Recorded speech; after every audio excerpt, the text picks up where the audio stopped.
ಎಲ್ರಿಗೂ ನಮಸ್ಕಾರ, ಆತ್ಮೀಯವಾದ ಸ್ವಾಗತ. 6ನೇ ತರಗತಿಯ ವಿಜ್ಞಾನ ತರಗತಿಗಳನ್ನು ಮಾಡ್ತಾ ಇದ್ವಿ.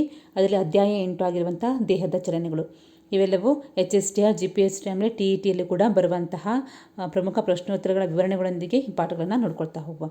ಮೊದಲನೇದಾಗಿ ಅಧ್ಯಾಯ 8 ಆಗಿರುವಂಥ ದೇಹದ ಚಲನೆಗಳು. ಬಿಟ್ಟ ಸ್ಥಳಗಳನ್ನು ತುಂಬಿರಂಥ ಈ ರೀತಿ ಪ್ರಶ್ನೆಗಳನ್ನು ಕೊಟ್ಟಿದ್ದಾರೆ. ಮೂಳೆಗಳಲ್ಲಿರುವ ಕೀಲುಗಳು ದೇಹದ ಡ್ಯಾಶ್ ಸಹಾಯ ಮಾಡುತ್ತವೆ ಅಂತ.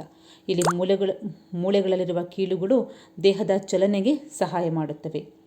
ಆಮೇಲೆ ಮೂಳೆ ಮತ್ತು ಮೃದ್ವಸ್ಥಿಗಳ ಸಂಯೋಜನೆಯು ದೇಹದ ಡ್ಯಾಶನ್ನು ಉಂಟು ಮಾಡುತ್ತದೆ ಅಂತ ಕೇಳ್ತಾರೆ. ಇಲ್ಲಿ ಅಸ್ಥಿಪಂಜರವನ್ನು ಉಂಟು ಮಾಡುತ್ತದೆ. ಇಲ್ಲಿ ಮೂಳೆ ಮತ್ತು ಮೃದ್ವಸ್ಥಿಗಳ ಸಂಯೋಜನೆಯಿಂದಲೇ ಅಸ್ಥಿಪಂಜರ ನಿರ್ಮಾಣವಾಗುತ್ತದೆ. ಆಮೇಲೆ ಮುಂದಿನ ಪ್ರಶ್ನೆಯಾಗಿ ಮೊಣಕೈನ ಬಳಿ ಇರುವ ಮೂಳೆಗಳು ಡ್ಯಾಶ್ ಕೀಲಿನಿಂದ ಸೇರಿದೆ ಅಂತ ಕೇಳಿದ್ದಾರೆ. ಮೊಣಕೈ ಬಳಿ ಇರುವಂತಹ ಮೂಳೆಗಳು ಬಿಜಾಗರಿ ಕೀಲಿನಿಂದ ಸೇರಿವೆ. ಇಲ್ಲಿ ಮೊಣಕೈ ಬಳಿ ಇರುವ ಮೂಳೆ ಯಾವುದು ಅಂತ ಕೂಡ ಕೇಳ್ಬೋದು. ಬಿಜಾಗರಿ ಕೀಲು ಅಂತ ಆನ್ಸರ್ ಆಗುತ್ತೆ. ಆಮೇಲೆ ಚಲನೆಯ ಸಮಯದಲ್ಲಿ ಡ್ಯಾಶ್ ಸಂಕೋಚನವು ಮೂಳೆಗಳನ್ನು ಎಳೆಯುತ್ತದೆ ಅಂತ ಕೇಳಿದ್ದಾರೆ. ಸ್ನಾಯುವಿನ ಸಂಕೋಚನವು ಮೂಳೆಗಳನ್ನು ಎಳೆಯುತ್ತದೆ ಅಂತ ಆನ್ಸರ್ ಆಗುತ್ತೆ. ಆಮೇಲೆ ಈ ಕೆಳಗಿನ ವಾಕ್ಯಗಳಲ್ಲಿ ಸರಿ ಮತ್ತು ತಪ್ಪುಗಳನ್ನು ತಿಳಿಸಿ ಅಂತ ಕೇಳಿದ್ದಾರೆ. ಮೊದಲನೇದಾಗಿ ಎಲ್ಲ ಪ್ರಾಣಿಗಳ ಚಲನೆ ಮತ್ತು ಸ್ಥಾನಾಂತರ ಒಂದೇ ರೀತಿ ಇರುತ್ತದೆ ಅಂತ ಕೇಳಿದ್ದಾರೆ. ಇಲ್ಲಿ ಎಲ್ಲ ಪ್ರಾಣಿಗಳ ಚಲನೆ ಮತ್ತು ಸ್ಥಾನಾಂತರ ಒಂದೇ ರೀತಿ ಇರೋದಿಲ್ಲ, ಇದು ತಪ್ಪಾದಂಥ ಹೇಳಿಕೆಯಾಗಿದೆ. ಇದು ಬೇರೆ ಬೇರೆ ಆ ಒಂದು ಪ್ರಾಣಿಗಳ ದೇಹಾಕೃತಿ ಇರ್ಬೋದು, ಅದರ ಒಂದು ನಡವಳಿಕೆಯಲ್ಲಿ ಇರುವಂತಹ ರೀತಿ ನೀತಿಗಳ ಅನುಸಾರವಾಗಿ ಅಲ್ಲಿ ಚಲನೆ ಮತ್ತು ಸ್ಥಾನಾಂತರ ಇರುತ್ತೆ. ಎಲ್ಲ ಪ್ರಾಣಿಗಳಲ್ಲಿ ಚಲನೆ ಮತ್ತು ಸ್ಥಾನಾಂತರ ಒಂದೇ ರೀತಿ ಇರೋದಿಲ್ಲ. ಆಮೇಲೆ ಮೂಳೆಗಿಂತ ಮೃದ್ವಸ್ಥಿಗಳು ಗಟ್ಟಿ ಅಂತ ಕೇಳಿದ್ದಾರೆ. ತಪ್ಪು. ಇಲ್ಲಿ ಮೂಳೆ ಗಟ್ಟಿಯಾಗಿರುತ್ತೆ, ಮೃದ್ವಸ್ಥಿಗಳು ಮೆದುವಾಗಿರ್ತವೆ. ಇಲ್ಲಿ ಮೃದ್ವಸ್ಥಿಗಳು ಮೆದುವಾಗಿರ್ತವೆ. ಆಮೇಲೆ ಕೈ ಬೆರಳಿನ ಮೂಳೆಗಳಿಗೆ ಕೀಲುಗಳಿರುವುದಿಲ್ಲ ಅಂತ ಹೇಳಿದ್ದಾರೆ. ಕೈ ಬೆರಳಿನ ಮೂಳೆಗಳಿಗೆ ಕೀಲುಗಳು ಇರುತ್ತವೆ, ಹಾಗಾಗಿ ಇದು ತಪ್ಪಾದಂತಹ ಹೇಳಿಕೆಯಾಗಿದೆ. ಇವರು ಕೊಟ್ಟಿರುವ ಹೇಳಿಕೆ ತಪ್ಪಾಗಿದೆ. ಕೈ ಬೆರಳುಗಳ ಮೂಳೆಗಳಿಗೆ ಕೀಲುಗಳು ಇರುತ್ತವೆ. ಆಮೇಲೆ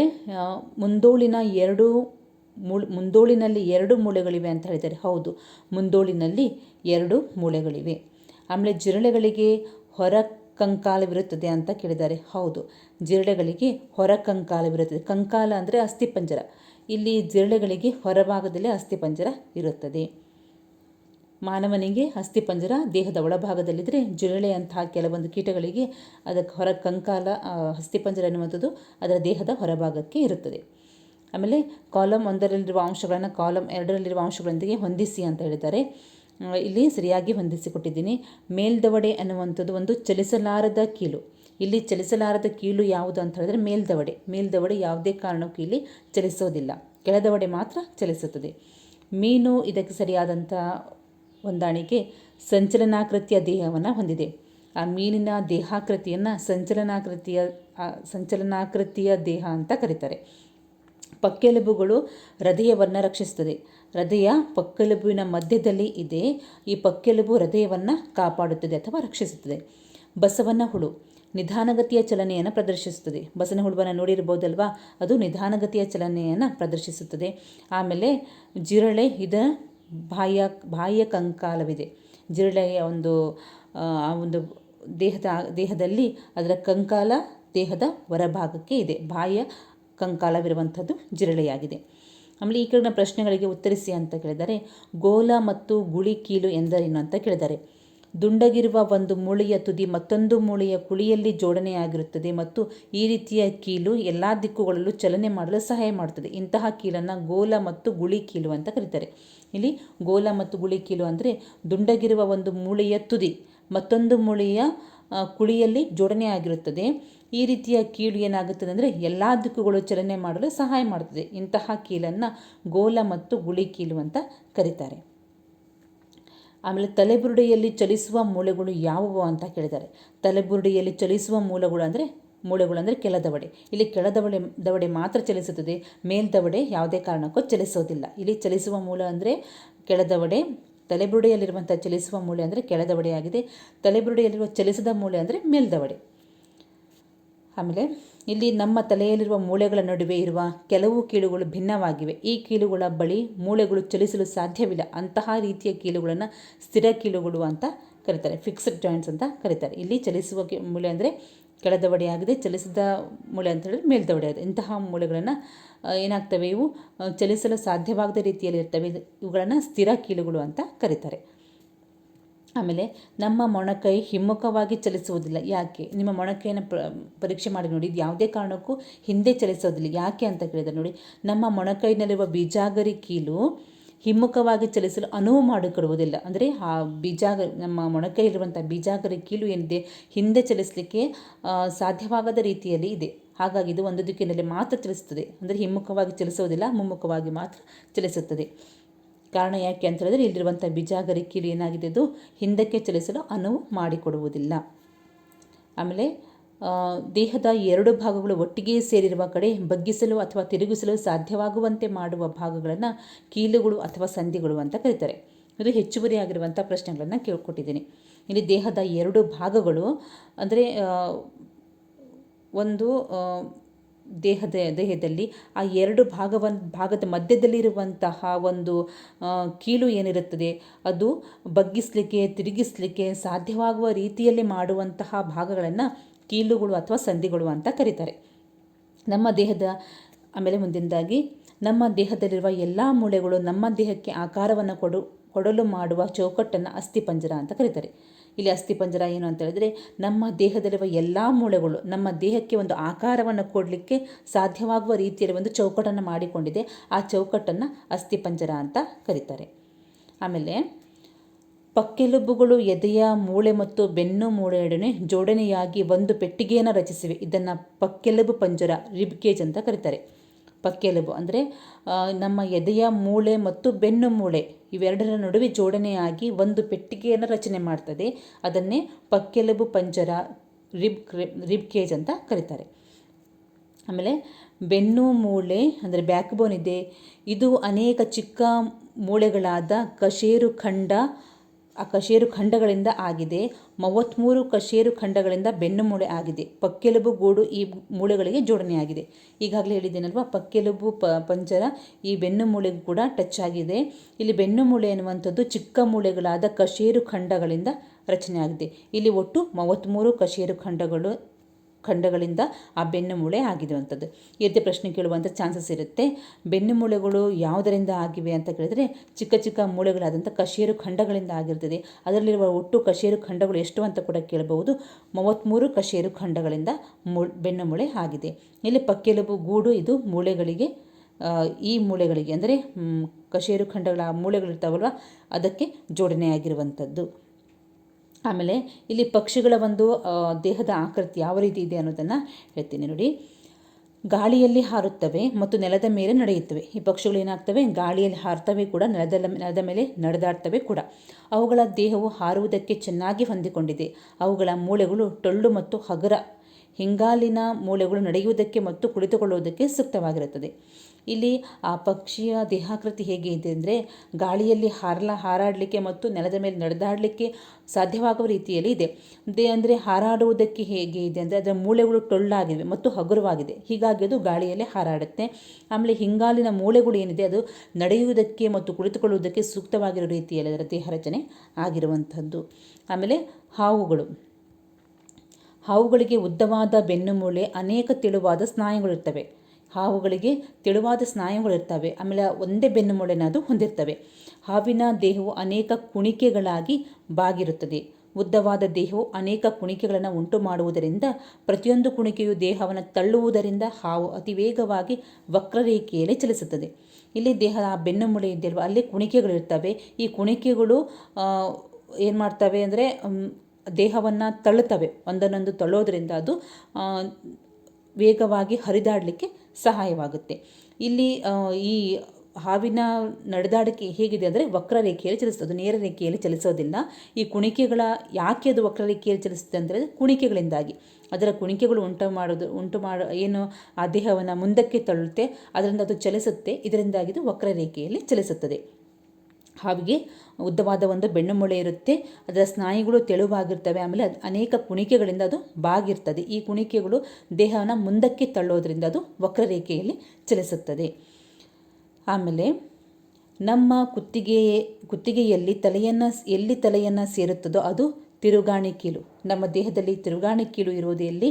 ನಮ್ಮ ದೇಹ ಕುತ್ತಿಗೆಗೆ ಎಲ್ಲಿ ತಲೆಯನ್ನು ಸೇರುತ್ತದೋ, ಕುತ್ತಿಗೆ ಮತ್ತು ತಲೆ ಎಲ್ಲಿ ಸೇರ್ತದೋ ಅದು ಇರುವಂಥದ್ದು ತಿರುಗಾಣಿ ಕೀಲು.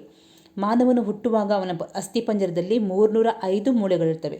ಅವನು ಹುಟ್ಟುವಾಗ ಅವನಿಗೆ ಬಾಲ್ಯದಲ್ಲಿ 305 ಮೂಳೆಗಳಿರ್ತವೆ. ಆಮೇಲೆ ಬೆನ್ನು ಮೂಳೆಯಲ್ಲಿ 33 ಕಶೇರು ಖಂಡಗಳಿವೆ. ಈಗಾಗಲೇ ಹೇಳಿದ್ದೇನಲ್ವಾ, ಬೆನ್ನು ಮೂಳೆಯಲ್ಲಿರುವಂಥದ್ದು ಕಶೇರು ಖಂಡಗಳು ಒಟ್ಟು 33 ಆಗಿದೆ. ಆಮೇಲೆ ಕಿವಿಯ ಮೇಲ್ಭಾಗದಲ್ಲಿ ಕಿವಿಯ ಹಾಲೆಯಂತಿರುವ ಭಾಗ ಮೃದ್ವಸ್ಥಿಯಾಗಿದೆ. ಇದು ತುಂಬ ಮೃದುವಾಗಿರುವಂಥದ್ದು. ಕಿವಿಯ ಮೇಲ್ಭಾಗದಲ್ಲಿ ಕಿವಿಯ ಹಾಲೆಗಳಂತಿರ್ತಾವಲ್ವ, ಕಿವಿಯ ಹಾಲೆಗಳು ಆ ಕಿವಿಗೆ ಆಕೃತಿಯನ್ನು ಕೊಡುವಂಥದ್ದು ಅದು ಮೃದ್ವಸ್ಥಿಯಾಗಿದೆ. ಆಮೇಲೆ ಮೂಳೆಗಳಷ್ಟು ಗಟ್ಟಿಯಲ್ಲದ ಮತ್ತು ಬಾಗಿಸಲು ಸಾಧ್ಯವಾಗುವ ಅಸ್ಥಿಪಂಜರದ ಕೆಲವು ಭಾಗಗಳನ್ನ ಮೃದ್ವಸ್ಥಿ ಅಂತ ಕರೀತಾರೆ. ಇಲ್ಲಿ ಅದು ಅಸ್ಥಿಪಂಜರನೇ ಇದು, ಆದರೆ ಇಲ್ಲಿನ ಅಸ್ಥಿಗಳು, ಆ ಮೂಳೆಗಳು ಗಟ್ಟಿಯಾಗಿರೋದಿಲ್ಲ, ತುಂಬ ಮೃದುವಾಗಿರ್ತವೆ ಮತ್ತು ಬಾಗಿಸಲಿಕ್ಕೆ ಸಾಧ್ಯವಾಗುವ ರೀತಿಯಲ್ಲಿ ಇರ್ತವೆ. ಇದನ್ನು ಮೃದ್ವಸ್ಥಿ ಅಂತ ಕರೀತಾರೆ. ಇದು ಕಿವಿ ಒಂದು ಉದಾಹರಣೆಯಾಗಿದೆ. ಆಮೇಲೆ ಸ್ನಾಯು ಉಬ್ಬಲು ಕಾರಣ ಏನು ಅಂತ ಕೇಳಿದರೆ ಸಂಕೋಚನದಿಂದ ಅದು ಉಬ್ಬುತ್ತೆ. ಆಮೇಲೆ ಅದು ಅಂದರೆ ಆ ಸ್ನಾಯು ಉಬ್ಬಲಿಕ್ಕೆ ಕಾರಣ ಏನು ಅಂತ ಹೇಳಿದರೆ ಆ ಸ್ನಾಯುವಿನ ಸಂಕೋಚನ ಕ್ರಿಯೆಯಿಂದಾಗಿ ಅದು ಉಬ್ಬುತ್ತೆ. ಆಮೇಲೆ ಎರೆಹುಳುವಿನ ಆಕೃತಿ ಹೇಗೆ ಇದೆ ಅಂದರೆ, ದೇಹವು ಅನೇಕ ಉಂಗುರಗಳಿಂದ ಆಗಿದೆ. ಎರೆಹುಳುವಿನ ದೇಹ ಅನೇಕ ಉಂಗುರಗಳಿಂದ ಆಗಿದೆ. ಎರೆಹುಳುವಿನಲ್ಲಿ ಮೂಳೆಗಳು ಇಲ್ಲ. ಇಲ್ಲಿ ಮೂಳೆಗಳು ಇಲ್ಲದೇ ಇರುವಂಥದ್ದು ಯಾವುದು ಅಂತ ಬೇರೆ ಬೇರೆ ಆಪ್ಷನ್ಸ್ಗಳನ್ನು ಕೊಡ್ಬೋದು. ಎರೆಹುಳುವಿನಲ್ಲಿ ಮೂಳೆಗಳು ಇಲ್ಲ. ಅದರಲ್ಲಿ ಸ್ನಾಯುಗಳಿರ್ತವೆ. ಸ್ನಾಯುಗಳಿದ್ದು ದೇಹವು ವಿಸ್ತರಿಸಲು ಮತ್ತು ಕಿರುದಾಗಿಸಲು ಸಹಕರಿಸುತ್ತದೆ. ಎರೆಹುಳುವನ್ನು ನೋಡಿದ್ರಲ್ಲ ನೀವು, ಮುಂದಕ್ಕೆ ಹೋಗುವಾಗ ಆ ದೇಹವನ್ನು ತಳ್ತಾ ಹೋಗುತ್ತೆ. ಅಲ್ಲಿ ಯಾವುದೇ ಮೂಳೆಗಳಿಲ್ಲ, ಬರೀ ಸ್ನಾಯುಗಳು ಮಾತ್ರ ಇರ್ತವೆ. ಇದು ದೇಹವನ್ನು ವಿಸ್ತರಿಸಲಿಕ್ಕೆ, ಕಿರುದಾಗಿಸಲಿಕ್ಕೆ ಸಹಾಯ ಮಾಡ್ತವೆ. ಆಮೇಲೆ ಸ್ನಾಯುವಿನ ಪುನರಾವರ್ತಿತ ವಿಕಸನ ಮತ್ತು ಸಂಕೋಚನದಿಂದ ಎರೆಹುಳು ಮಣ್ಣಿನ ಮೇಲೆ ಚಲಿಸುತ್ತದೆ. ಚಲನೆಗೆ ಸಹಕರಿಸಲು ಅದರ ದೇಹವು ಲೋಳೆಯನ್ನು ಸ್ರವಿಸುತ್ತದೆ. ಇಲ್ಲಿ ಚಲಿಸಲಿಕ್ಕೆ ಲೋಳೆಯನ್ನು ಸರಿಸುವ ಜೀವಿ ಯಾವುದು ಅಂತ ಕೇಳ್ಬೋದು, ಎರೆಹುಳು ಆಗಿರುತ್ತೆ. ಇಲ್ಲಿ ಸ್ನಾಯುವಿನ ಪುನರಾವರ್ತಿತ ವಿಕಸನ ಮತ್ತು ಸಂಕೋಚನದಿಂದಾಗಿ ಆ ಸ್ನಾಯುವನ್ನು ವಿಕಸನ ಮಾಡೋದು, ಸಂಕೋಚನ, ಈ ರೀತಿ ಕಂಟಿನ್ಯೂಸ್ ಆಗಿ ಒಂದರ ಹಿಂದೆ ಒಂದು ಮಾಡ್ತಾ ಇರೋದ್ರಿಂದ ಅದೇನಾಗುತ್ತೆ, ಮಣ್ಣಿನ ಮೇಲೆ ಚಲಿಸುತ್ತದೆ. ಇದಕ್ಕೆ ಚಲನೆಗೆ ಸಹಕರಿಸಲು ಒಂದು ಲೋಳೆಯನ್ನು ಸ್ರವಿಸುತ್ತದೆ. ಅದು ಅದರ ಚಲನೆಗೆ ಸಹಕರಿಸಲಿಕ್ಕೆ ಲೋಳೆಯನ್ನು ಸ್ರವಿಸುತ್ತದೆ. ಅಥವಾ ಆ ಒಂದು ಎರೆಹುಳುವಿಗೆ ಚಲನೆಗೆ ಸಹಕರಿಸುವುದು ಯಾವುದು ಅಂತ ಕೇಳಿದರೆ ಲೋಳೆ. ಆಮೇಲೆ ಅದರ ದೇಹದಡಿಯಲ್ಲಿ ಹೊರಕ್ಕೆ ಚಾಚಿಕೊಂಡಿರುವ ಅನೇಕ ಚಿಕ್ಕದಾದ ಬಿರುಗೂದಲುಗಳು ಇದ್ದು, ಈ ಬಿರುಗೂದಲುಗಳನ್ನು ಸ್ನಾಯುಗಳಿಗೆ ಜೋಡಿಸಲಾಗಿದೆ. ನೆಲಕ್ಕೆ ಉತ್ತಮ ಹಿಡಿತ ದೊರಕುವ ಹಾಗೆ ಬಿರುಗೂದಲುಗಳು ಸಹಕರಿಸ್ತವೆ. ಎರೆಹುಳುವನ್ನು ನೋಡಿರ್ಬೋದಲ್ಲಿ, ಚಿಕ್ಕ ಏನು ಕೂದಲಿನ ಥರ ಇರುತ್ತೆ. ಇದನ್ನು ಬಿರುಗೂದಲು ಅಂತ ಕರೀತಾರೆ. ಅದರ ದೇಹದ ಅಡಿಯಲ್ಲಿ ಇರ್ತವೆ. ಇವು ಹೊರಕ್ಕೆ ಚಾಚಿಕೊಂಡ ರೀತಿಯಲ್ಲಿ ಇರ್ತವೆ. ಈ ಬಿರುಗೂದಲುಗಳಿಗೆ ಸ್ನಾಯುಗಳಿಗೆ ಜೋಡಣೆ ಆಗಿರುವ ರೀತಿಯಲ್ಲದು ದೇಹದ ಆಕೃತಿಯಲ್ಲಿ ಇರ್ತವೆ. ಈ ಬಿರುಗೂದಲುಗಳು ಸ್ನಾಯುಗಳಿಗೆ ಜೋಡಣೆಯಾಗಿರ್ತವೆ. ನೆಲಕ್ಕೆ ಉತ್ತಮ ಹಿಡಿತ ದೊರಕುವ ಹಾಗೆ ಈ ಬಿರುಗೂದಲುಗಳು ಸಹಕರಿಸ್ತವೆ. ಅದು ನೆಲವನ್ನು ಬಿಡಿಸಿಕೊಡದೇ ಇರುವಂತೆ ಅದಕ್ಕೆ ಗಟ್ಟಿಯಾಗಿ ಹಿಡಿತ ಸಾಧಿಸಲಿಕ್ಕೆ ಇದು ಸಹಾಯವಾಗುವ ರೀತಿಯಲ್ಲಿ ಅದರ ದೇಹದಲ್ಲಿ ಬಿರುಗೂದಲುಗಳು ಇರ್ತವೆ. ಆಮೇಲೆ ವಾಸ್ತವವಾಗಿ ಎರೆಹುಳುಗಳು ತನ್ನ ಮಾರ್ಗದ ಮಣ್ಣನ್ನು ತಿನ್ನುತ್ತದೆ. ಈ ಎರೆಹುಳುಗಳು ತನ್ನ ಮಾರ್ಗದಲ್ಲಿರುವಂಥ ಮಣ್ಣನ್ನು ತಿಂತವೆ. ಆನಂತರ ಅದು ತಿಂದು ಜೀರ್ಣವಾಗದ ಭಾಗವನ್ನು ದೇಹದಿಂದ ಹೊರಹಾಕ್ತದೆ. ಎರೆಹುಳುವಿನ ಈ ಚಟುವಟಿಕೆಯು ಸಸ್ಯಗಳಿಗೆ ಮಣ್ಣನ್ನು ಹೆಚ್ಚು ಉಪಯುಕ್ತವಾಗಿಸುತ್ತದೆ. ಇದು ಎರೆಹುಳುವನ್ನು ರೈತನ ಮಿತ್ರ ಅಂತ ಕರೆದಿದ್ದಾರಲ್ವ, ಅದಕ್ಕಾಗಿಯೇ ಇದು ಮಣ್ಣನ್ನು ತಿನ್ನುತ್ತೆ. ಆಮೇಲೆ ಆ ತಿಂದಂಥ ಜೀರ್ಣವಾಗದೇ ಇರುವಂತಹ ಮಣ್ಣನ್ನು ಏನು ಮಾಡುತ್ತೆ, ಹೊರ ಹಾಕುತ್ತೆ. ಇದು ಸಸ್ಯಗಳಿಗೆ ತುಂಬ ಉಪಯುಕ್ತವಾದಂತಹ ಒಂದು ಮಣ್ಣನ್ನು ಒದಗಿಸಿಕೊಡುತ್ತದೆ. ಇದು ಒಂದು ಒಳ್ಳೆಯ ಗೊಬ್ಬರ ರೀತಿಯಲ್ಲಿ ಕಾರ್ಯ ಮಾಡುತ್ತೆ. ಹಾಗಾಗಿ ಎರೆಹುಳುವನ್ನು ರೈತನ ಮಿತ್ರ ಅಂತ ಕೂಡ ಕರೆದಿದ್ದಾರೆ. ಈ ಒಂದು ಎರೆಹುಳುವಿನ ಕಾರ್ಯದಿಂದಾಗಿ ಸಸ್ಯಗಳಿಗೆ ಮಣ್ಣು ಹೆಚ್ಚು ಉಪಯುಕ್ತವಾಗಿಸುತ್ತದೆ. ಆಮೇಲೆ ಮೀನಿನ ಆಕೃತಿ ಹೇಗಿದೆ ಅಂತ ಹೇಳಿದರೆ, ತಮ್ಮ ದೇಹದ ಇಕ್ಕೆಲಗಳಲ್ಲಿ ಪರ್ಯಾಯವಾಗಿ ಕುಣಿಕೆಗಳನ್ನು ಉಂಟು ಮಾಡಿ ಈಜುತ್ತವೆ. ಇಲ್ಲಿ ತಮ್ಮ ಇಕ್ಕೆಲಗಳಲ್ಲಿ ಏನು ಮಾಡ್ತವೆ, ಪರ್ಯಾಯವಾಗಿ ಕುಣಿಕೆಗಳನ್ನು ಉಂಟು ಮಾಡ್ತವೆ. ಹೀಗಾಗಿ ಅದು ಮೀನು ನೀರಿನಲ್ಲಿ ಈಜುತ್ತದೆ. ಸಂಬಂಧಿತ ಸ್ನಾಯುಗಳು ದೇಹವನ್ನು ಮುಂದಕ್ಕೆ ತೊಳುತ್ತವೆ. ಯಾವ ಸ್ನಾಯುಗಳು ಈಜಲಿಕ್ಕೆ ಸಹಾಯ ಮಾಡ್ತದೆ, ಈ ಸ್ನಾಯುಗಳು ದೇಹವನ್ನು ಮುಂದಕ್ಕೆ ತಳ್ಳುತ್ತವೆ. ಮೀನಿನ ತಲೆ ಮತ್ತು ಬಾಲಗಳು ಮಧ್ಯಭಾಗಕ್ಕಿಂತ ಚಿಕ್ಕದಾಗಿರುತ್ತವೆ. ಅಂದರೆ ದೇಹವು ಎರಡೂ ತುದಿಗಳಲ್ಲಿ ಚೂಪಾಗಿರುತ್ತದೆ. ಈ ದೇಹಾಕೃತಿಯನ್ನು ಸುಚಲನಾಕೃತಿ ಅಂತ ಕರೀತಾರೆ. ಇಲ್ಲಿ ಮೀನಿನ ದೇಹದ ಆಕೃತಿ ಹೇಗಿರುತ್ತೆ ಅಂದರೆ ಮಧ್ಯಭಾಗದಲ್ಲಿ ದೊಡ್ಡ ಅಂದರೆ ದಪ್ಪ ಇರುತ್ತೆ, ಅದರ ತಲೆ ಮತ್ತು ಬಾಲ ಚಿಕ್ಕದಾಗಿರುತ್ತದೆ, ಸಪುರ ಇರುತ್ತೆ. ಈ ರೀತಿಯ ಆಕೃತಿ ಅದಕ್ಕೆ ಈಜಲಿಕ್ಕೆ, ನೀರಿನಲ್ಲಿ ಈಜಲಿಕ್ಕೆ ಸುಲಭವಾದ ಆಕೃತಿಯಲ್ಲಿ ಇದು ಇರುತ್ತದೆ. ಇದನ್ನು ಸುಚಲನಾಕೃತಿ ಅಂತ ಕರೀತಾರೆ. ಆಮೇಲೆ ಜಿರಳೆಗಳ ಬಗ್ಗೆ ಕೇಳಿ. ಜಿರಳೆಗಳ ದೇಹ ಮತ್ತು ಕಾಲುಗಳಿಗೆ ಹೊರಕಂಕಾಲವೆಂಬ ಗಟ್ಟಿಯಾದ ಕವಚವಿದೆ. ಇಲ್ಲಿ ಜಿರಳೆಗಳಿಗೇನಿರುತ್ತೆ, ಕಂಕಾಲ ಎನ್ನುವಂಥದ್ದು ಅದರ ಹೊರಭಾಗಕ್ಕೆ ಇರುತ್ತೆ, ಅದು ಗಟ್ಟಿಯಾದ ಕವಚದಂತೆ ಇರುತ್ತೆ. 3 ಜೊತೆ ಕಾಲುಗಳಿಗೆ ಮತ್ತು 2 ಜೊತೆ ರೆಕ್ಕೆಗಳಿಗೆ ಜೋಡಣೆಯಾಗುತ್ತೆ. ಈ ಕಂಕಾಲವು ಏನಾಗಿರುತ್ತೆ ಅಂದರೆ 3 ಜೊತೆ ಕಾಲಿರುತ್ತೆ, ಅದಕ್ಕೆ ಜೋಡಣೆಯಾಗಿರುತ್ತೆ, ಮತ್ತು 2 ಜೊತೆ ರೆಕ್ಕೆಗಳಿರ್ತವೆ, ಅದಕ್ಕೂ ಕೂಡ ಇದು ಜೋಡಣೆಯಾಗಿರುತ್ತದೆ. ಎದೆಯ ಸ್ನಾಯುಗಳು ಜಿರಳೆ ನಡೆಯಲು ಹಾರಲು ಸಹಕರಿಸ್ತವೆ. ಇಲ್ಲಿ ಜಿರಳೆಗೆ ಸಹಾಯ ಮಾಡೋದು, ಹಾರಲಿಕ್ಕೆ ಮತ್ತು ನಡಿಲಿಕ್ಕೆ ಸಹಾಯ ಮಾಡೋದು ಯಾವುದು ಅಂತ ಹೇಳಿದ್ರೆ ಎದೆಯ ಸ್ನಾಯುಗಳು. ಜಿರಳೆಯ ಎದೆಯ ಸ್ನಾಯುಗಳು ಜಿರಳೆ ನಡಿಲಿಕ್ಕೆ ಮತ್ತು ಹಾರಲಿಕ್ಕೆ ಸಹಾಯ ಮಾಡ್ತವೆ. ಇದಕ್ಕೆ ಹೊರ ಕಂಕಾಲವಿದೆ, ಅದರ ದೇಹದ ಹೊರಭಾಗದಲ್ಲಿ ಕಂಕಾಲವಿದೆ. ಆಮೇಲೆ ಬಸವನ ಹುಳು. ಈ ಬಸವನ ಹುಳುಗಳು ಸ್ನಾಯುಯುತ ಪಾದದ ಸಹಾಯದಿಂದ ಚಲಿಸ್ತವೆ. ಬಸವನ ಹುಳು ಯಾವುದರಿಂದ ಚಲಿಸ್ತವೆ ಅಂತ ಕೇಳಿದ್ರೆ ಸ್ನಾಯುವನ್ನು ಹೊಂದಿರುವಂಥ ಪಾದದಿಂದ ಚಲಿಸ್ತವೆ. ಅದರ ಬೆನ್ನ ಮೇಲೆ ದುಂಡಾಗಿರುವ ರಚನೆಯನ್ನು ಚಿಪ್ಪು, ಶೆಲ್ ಅಂತ ಕರಿತೀವಿ. ಬಸವನ ಹುಳುವಿನ ಮೇಲೆ ಒಂದು ರೌಂಡ್ ಶೇಪಲ್ಲಿ ಇರುತ್ತಲ್ವ, ಅದು ಆ ದುಂಡಾಗಿರುವ ರಚನೆ ಚಿಪ್ಪು ಅಂತ ಕರೀತಾರೆ. ಇದು ಬಸವನ ಹುಳುವಿನ ಹೊರ ಕವಚ, ಆದರೆ ಇದು ಮೂಳೆಗಳಿಂದ ಮಾಡಲಾಗಿಲ್ಲ. ಚಿಪ್ಪು ಏಕಘಟಕವಾಗಿದೆ. ಈ ಚಿಪ್ಪು ಇದೆಯಲ್ವಾ, ಅದು ಮೂಳೆಗಳಿಂದ ಆಗಿರುವಂಥದ್ದು ಅಲ್ಲ, ಅದು ಹೊರ ಕವಚ, ಇದು ಒಂದೇ ಘಟಕವಾಗಿದೆ. ಇವಿಷ್ಟು 8ನೇ ಅಧ್ಯಾಯದಲ್ಲಿ ಬಂದಿರುವಂತಹ ಪ್ರಶ್ನೋತ್ತರಗಳಾಗಿವೆ.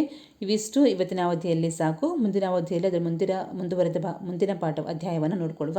ಇದು ನಿಮಗೆ ಎಕ್ಸಾಮ್ ದೃಷ್ಟಿಯಿಂದ ತುಂಬ ಉಪಯುಕ್ತವಾಗಿದೆ ಅಂದ್ಕೋತೀನಿ. ಉಪಯುಕ್ತವಾಗುತ್ತೆ ಅಂತ ಹೇಳಿ, ಆದರೆ ನಿಮ್ಮ ಫ್ರೆಂಡ್ ಸರ್ಕಲ್ ಇದನ್ನು ಶೇರ್ ಮಾಡ್ಕೊಳ್ಳಿ ಅಂತ ಹೇಳ್ತಾ ಥ್ಯಾಂಕ್ ಯು.